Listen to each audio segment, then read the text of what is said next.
আমাদের দেশের 140 কোটি মানুষের জন্য এটা শুধু ভোট না, এটা গণতন্ত্র রক্ষার, সংবিধান রক্ষার লড়াই। তো আমাদের রাজ্যে আজকে দ্বিতীয় পর্বের তথা আমাদের যে পূর্ব ত্রিপুরা আসনের ভোট শুরু হয়েছে। এখন অবধি আমার কাছে যা খবর যে বিশাল সংখ্যক ভোটার খুব সকাল সকাল থেকেই তারা ঘর থেকে নেমেছেন ভোট দেওয়ার জন্য।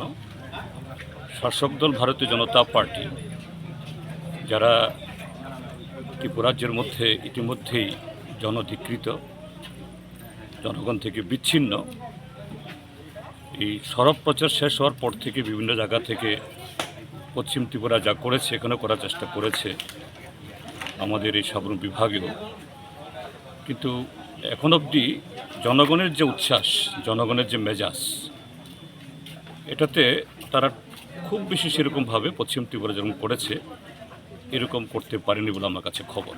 তারপরও কিছু জায়গাতে আমাদের পোলিং এজেন্টদেরকে এই বুথে ঢোকার থেকে তারা এদেরকে বিরত করেছে। কোনো জায়গাতে প্রশাসনের তরফ থেকে প্রবেশনে জানানোর পর দ্রুত অ্যাকশন নিয়েছে। এবং এও খবর যে শাসক দলের কিছু মন্ত্রী নেতা তারা বিভিন্নভাবে ঘুরছেন। আমাদের কাছে খবর আসা মাত্রই আমরা প্রশাসনের নজরে আমরা আনছি, কোন জায়গাতে ব্যবস্থা গ্রহণ করা হয়েছে। যাই হোক, দেখা যাচ্ছে যে লাইনে যেরকমভাবে ভিড়, এটা গণতন্ত্রের প্রতি যে মানুষের আস্থা।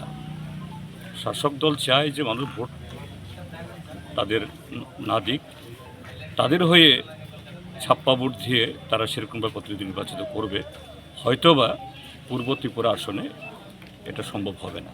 আমি এখন অবধি যে খবর পাচ্ছি বা আজকে আমি যে বুথে এখন ভোট দিলাম, গার্জাং হায়ার সেকেন্ডারি স্কুলের 8 নম্বর বুথে, তারই প্রতিফলন এখানে দেখছি।